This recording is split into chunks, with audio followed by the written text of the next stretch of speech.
Welcome back to the Arts Department, everyone. My name is Autumn Rain Turkel, and this video is a quick time lapse of a creepy image that I did last October during Creeptober, which is my version of the October prompts that you see all throughout the art world.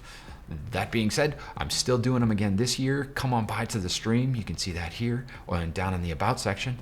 And join us over there. Monday, Wednesday, Friday, 7 p.m. Pacific Standard Time. Let's jump into it. We'll have a little discussion about art in the meantime.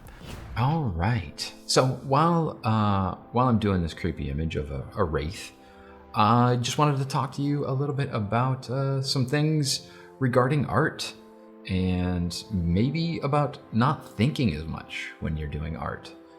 What that means is letting your subconscious mind do some of the work.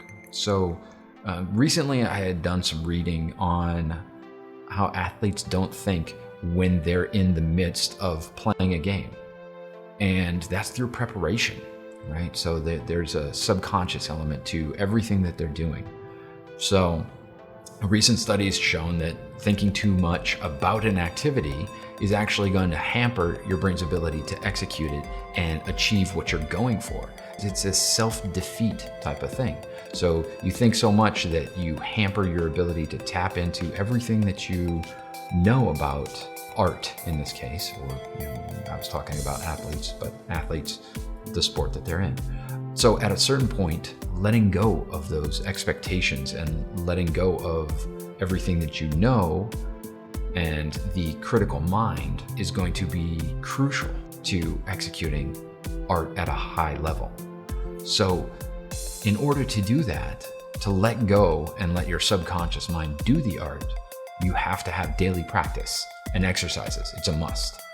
Those daily practices and exercises prepare your hand and your muscle memory to make the marks without prompting when the time comes to work later on.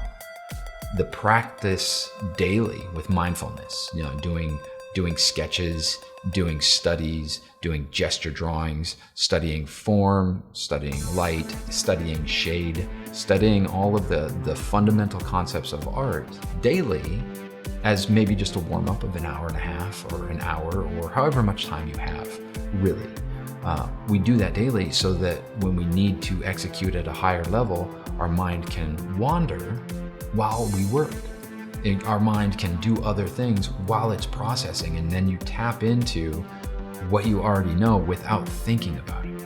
So when you finally get to the process of letting your subconscious mind do that work, you start with your loose sketching and you're just wandering around. The sketching can be fluid, you let your mind go, and then you use this to your advantage. And you can return later on to those sketches and refine the marks without losing that vitality. And you can make those marks more anatomically accurate or form accurate, or if you're doing some rendering, you can make the light and shade more accurate and lay that accurate information over the fluid framework that you created with your subconscious mind and your lack of attention.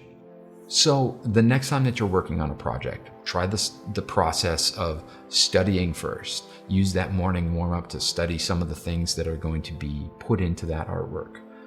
The preparation of the study will keep the elements in the back of your mind as you work so that you can try thinking of something else while you're working. Like push your mind to think of something that isn't related to what you're looking at on the page.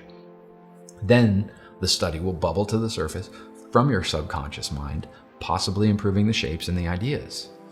So, yeah, if the shapes, the composition, the body placement, and the art in general is improved, let me know in the comments. I'd love to hear from you about what you achieved trying this technique.